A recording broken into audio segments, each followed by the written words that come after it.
عليه وسلم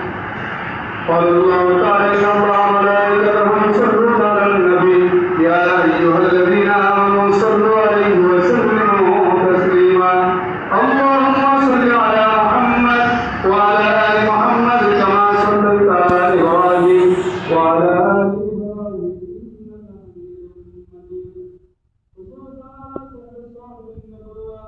أمير المؤمنين أبو بكر الصديق رضي الله تعالى عنه وعلى الفرق بين الباطل والصواب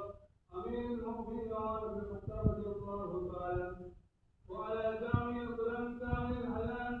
أمير المؤمنين أبي بكر عثمان بن عفان رضي الله تعالى عنه وعلى آل المتقين صاد الله الغالب أمير المؤمنين علي بن أبي طالب رضي الله تعالى عنه وعلى أمهات المؤمنين أزواج المطهرة بالنبوة وعلى قدر رسالة سيد النساء أهل الجنة فاطمة الزهراء رضي الله تعالى عنها وعلى ولد الشهيدين سيدنا شمس الجنة الحسن والحسين رضي الله تعالى عنهما وعلى أم رسول الله العباس والحمد رضي الله تعالى عنهما